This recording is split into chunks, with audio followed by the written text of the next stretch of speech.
So just call to order the TCC meeting for June 15th, 2017, just starting with introductions, starting on my left this time. Leah. Leah Greenblatt with WICTAC. Vicki Foletta with BART. Steve Kersavan, City of Brentwood. Andy Smith, City of Walnut Creek, Transpac. Tom Horace, Stride Alta Transit. Eric Hughes, City of Pleasant Hill, Transpac. Jason Chen, City of Rinda, SWAT. Paul Reinders, City of Pittsburgh, Transplant. Ahmed Abali, City of Antioch. Stephanie Mack, MTC. Laurie Reese Brown, City of Richmond. John Cunningham, Contra Costa County. In the audience?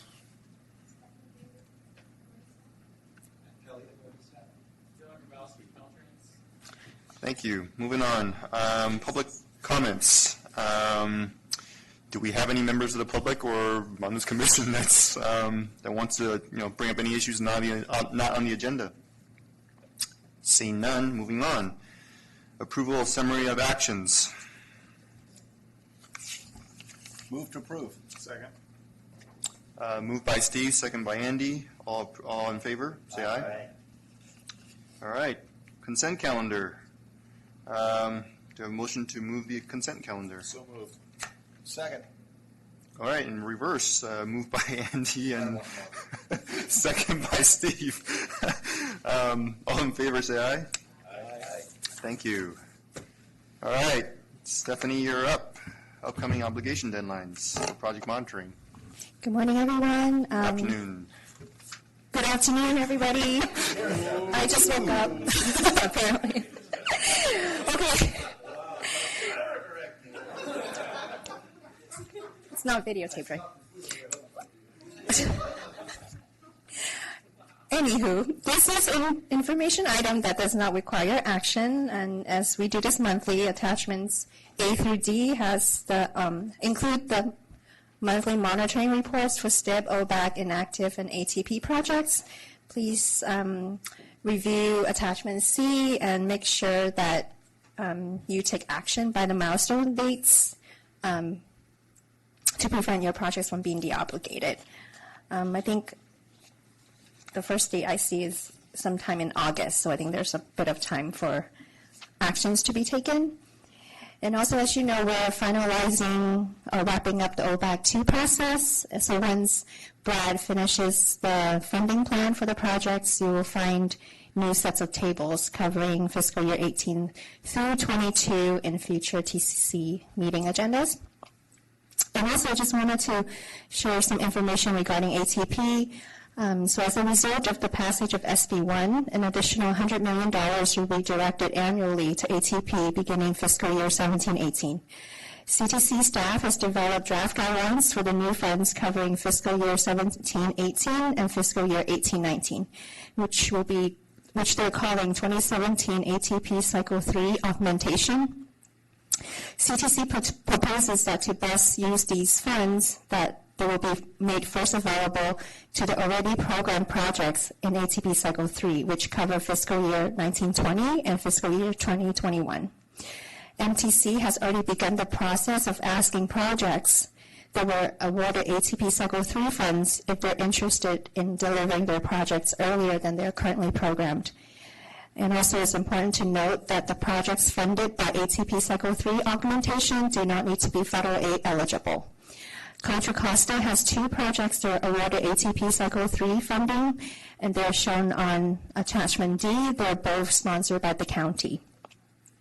And in addition, projects that apply for ATP Cycle 3 funds that were not selected for funding may have an opportunity to receive the Cycle 3 augmentation funds if the projects can be programmed for fiscal year 18 and fiscal year 19.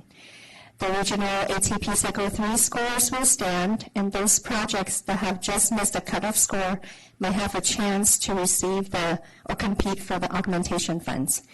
As CTC goes down the list of scores to find eligible projects. MTC also has a contingency list that they will be reviewing. Authority staff has reviewed the state scores from Cycle 3 and identified 6 projects that may be good candidates for Cycle 3 augmentation funds. 2 of these projects are also on MTC's contingency list. The next step is for authority staff to approach these project sponsors to see if their project schedule will work with the augmentation programming years. The call for project for the augmentation program is out on will be out on June 30th, and the application for the augmentation program will be due on August 1st. So with that, I will answer any questions that you all may have. Leah? What are the 6 projects? So thank you. It's not included in the packet because we found out all of this last week as we went to the SB1 workshop. So the 6 projects that were close to the cutoff score of 88 on the state side was Aware Pittsburgh's Active Transportation and Safe Route Plan Walk by Pittsburgh 2035. It's scored 82, and it's also on MTC's contingency list. And there are 2 Contra Costa County projects, San Miguel Drive Complete Streets Improvements and Appian Way Complete Streets Project. Another Pittsburgh project called Railroad Avenue Multi-Use Trail. The next one is Lafayette Pleasant Hill Road Complete Streets Project. And Concord's Downtown Corridor Plan Bicycle and Pedestrian Improvement Project. And those are the 6.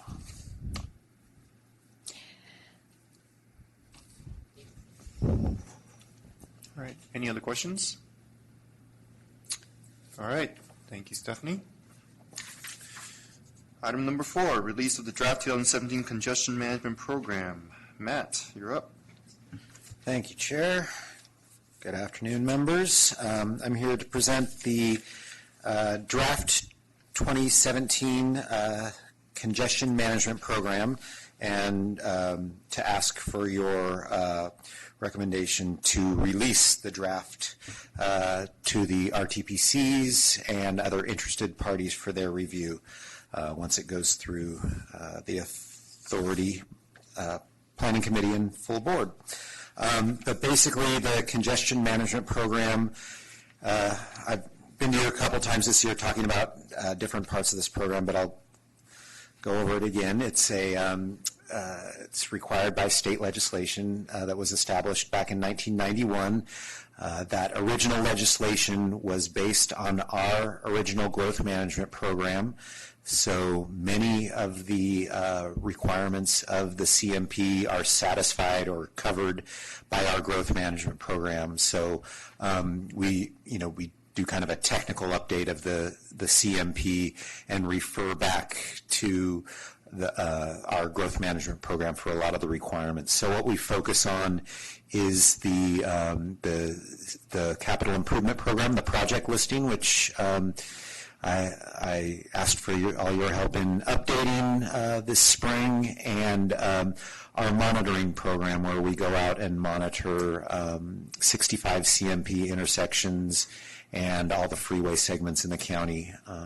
So we've completed that process as well, and we'll be coming back to you in the fall with a monitoring report that'll have all the level of service information that you can use at your discretion for various efforts if you need counts or level of service information. We also collect bike and pedestrian counts at all 65 of those intersections. So all that information will be available for you.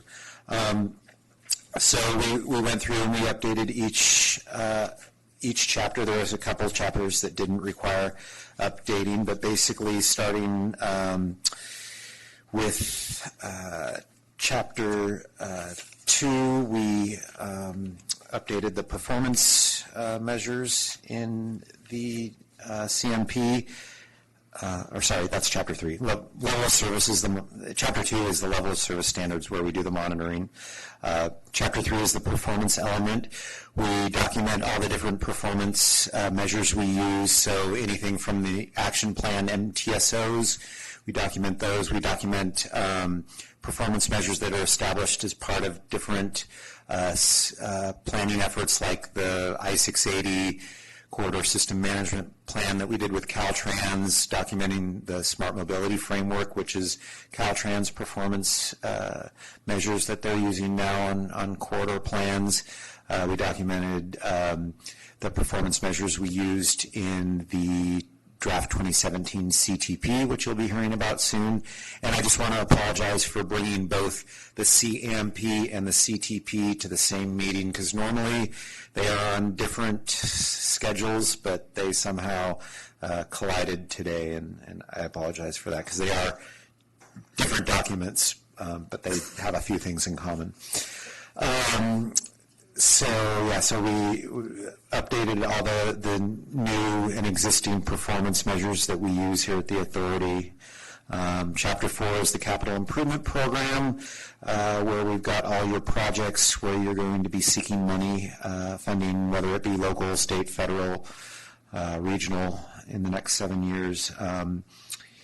You'll notice it's been hovering around 12 million or 12 billion the last few CMPs. This year we had a big increase, and if you look on page 410, you'll see that transit is now up at 8.4 billion, and we have the West County High Capacity Transit Study to thank for that one. We got about $4 billion in projects, I believe, added by WICTAC on that, so that's what bumped that up. But it looks good because it puts transit pretty high up there, and the amount of funding we'll be seeking. And let's see. Not everybody submitted comment or submitted updates on their projects, so those who didn't, I'm not going to name names, but those who didn't, and if you're looking through the project listing and you find old information, please feel free to reach out and provide me with those project updates. And I just want to say that the project information that you see in the CMP and what you see in the CTP 10-year and 20-year projects, they're different, especially the dollar amounts.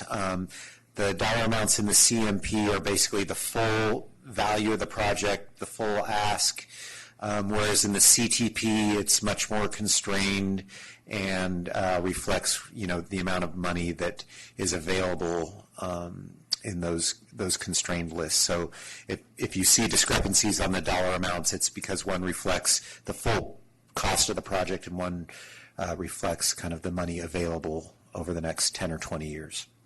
Just want to get that out there. We made some updates to the transportation demand element. That's mostly about demand management and documents the OBAG program and the PDAs and the PCAs, things like that. Chapter 7 discusses our model, and since you guys forwarded a major decision about the model to the authority last month, we've updated that chapter to reflect that decision that was made to move forward with a change to an activity-based model.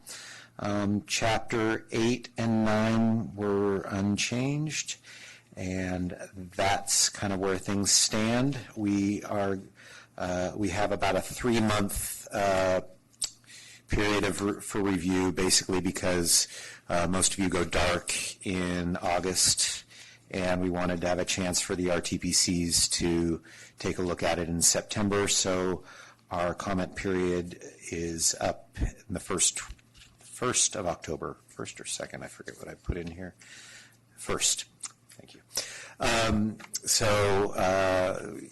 We'll probably be taking this to the RTPCs in September, and comments are due by the 1st of October. So that's a CMP in a nutshell. I can take any comments. Leah? I'm wondering how there's this traffic monitoring report, and I'm wondering how the HOV lanes on the freeway segments are analyzed for that. The mechanics of it? Or? I didn't see it in there, and it talked about like average congestion, and I'm wondering if they're counting the HOV lanes in there, and Yeah, so. What's the approach for HOV lane analysis? Yeah, in the CMP, it doesn't separate out HOV. It looks at the freeway as a whole. However, I just met with our monitoring consultant today, and as part of this monitoring effort, we did both the action plan MTSOs and the CMP freeway segments, and most of the action plans have HOV-related MTSOs, so for that, we did separate out the HOV data using PEMS and Caltrans's annual HOV report. That's great. So that information will be available in the fall. Okay. Do you know, because you mentioned the Caltrans monitoring report, there's some segments where they don't have the resources for measuring the HOV lanes on 80. Will we have the resources for measuring that on 80? Yeah, that was a big concern. We went back to the reports and we found a little bit of data in 2011, but nothing since. I'm going to inquire with Caltrans about that because we would like to have that resource, but we were able to use PEMS to pull HOV data on 80. Awesome. Yeah. Thank you. Sure. Any other questions? Thank you, Matt. And there is an action to forward this on to the Planning Committee and Authority for release to the RTPCs and other interested parties for review and comment. All right. I guess do I have a motion to move this document along? I'll move that we approve that the document be forwarded. All right. Motion by Steve. I'll second. Second by Paul. All in favor, say aye. Aye. Ayes have it. Item number 5, review of the draft 2017 Countywide Transportation Plan update. Hi, Martin. Good afternoon, Mr. Chairman. Welcome back. Thank you. Good afternoon, TCC members. So I'm really here today to tell you that the 2017 Countywide Transportation Plan is out on the streets as of May 24th, and volumes 1 and 2 are available for you to review. We are going to make the rounds of all the TAC meetings and the RTPC meetings.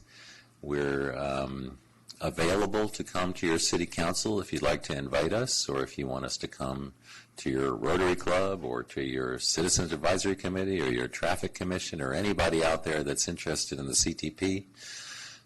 We can show up, and we have a PowerPoint that's very similar to what you see here today, which tells you all about the update and the timeline and the input we've received. Talks about travel trends, congestion, the forecasted growth between now and 2040.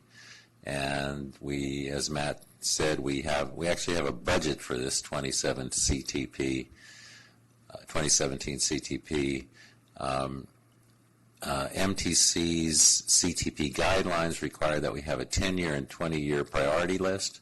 And so we've taken the adopted MTC 2013 RTP as the 10-year project list, and that totals $3.67 billion in 2017 dollars. And then we developed a budget for a 20-year list that totals $6.45 billion, and that is loosely based on if we were to have a new sales tax measure leveraged 2-to-1, similar to what we talked about before with the transportation expenditure plan. But we're not defining where that money comes from. Some of it actually may already be on its way from SB1, but there's also other possibilities for funding.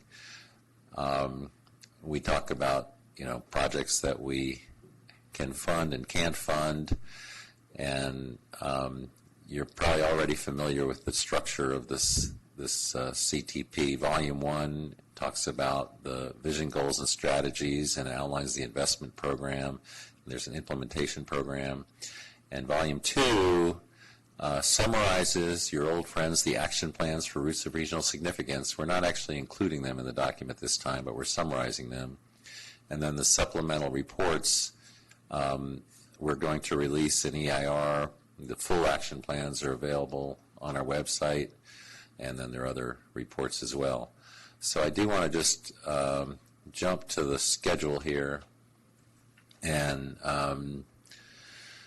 tell you that we are planning to release the draft EIR tomorrow.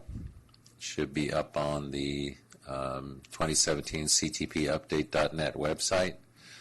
We're going to have an open house in this building on the 29th of June, and it's going to be actually over in the Suite 150, which is at the other entrance to the building, currently a vacant suite.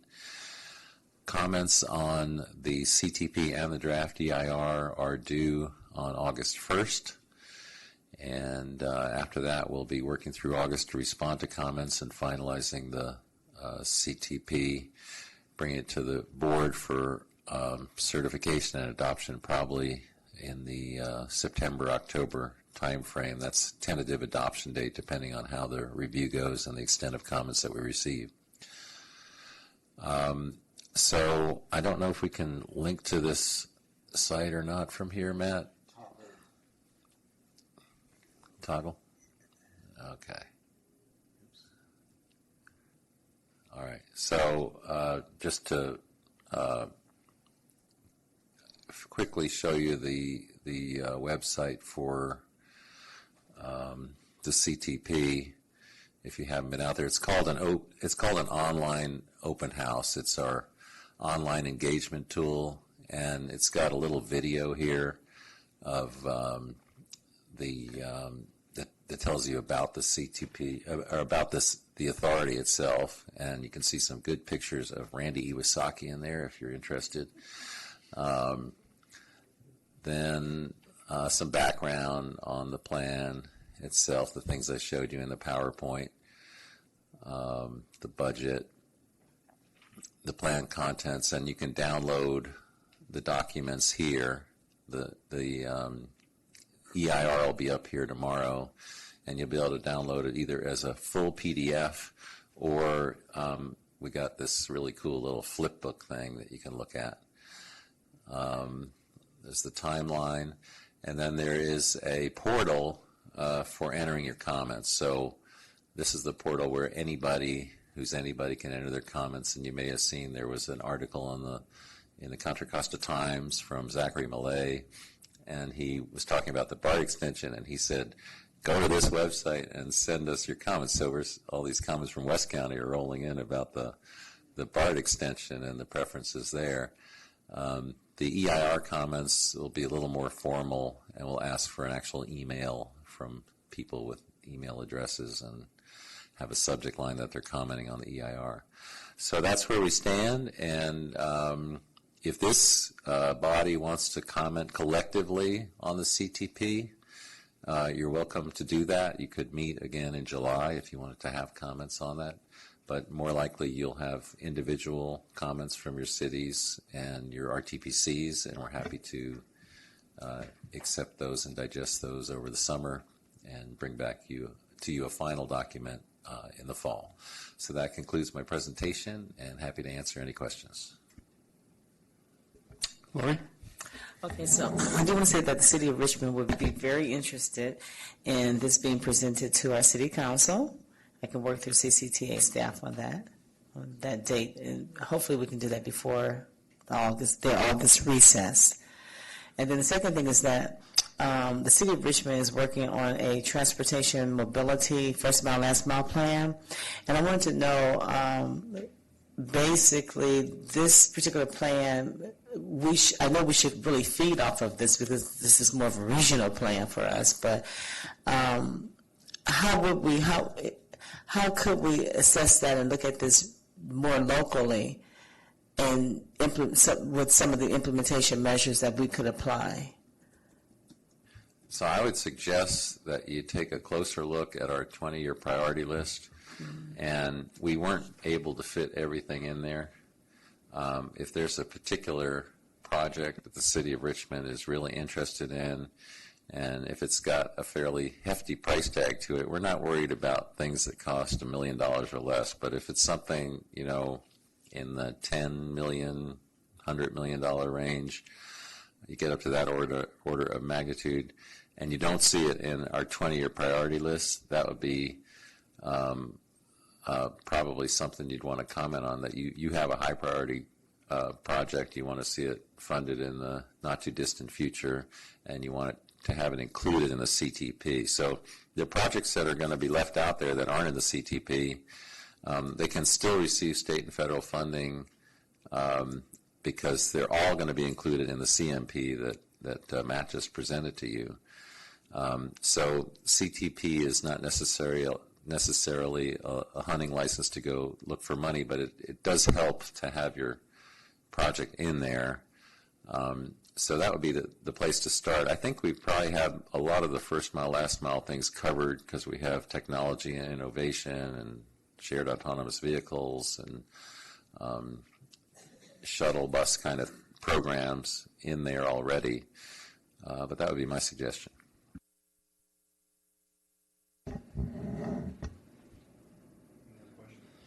Any other questions?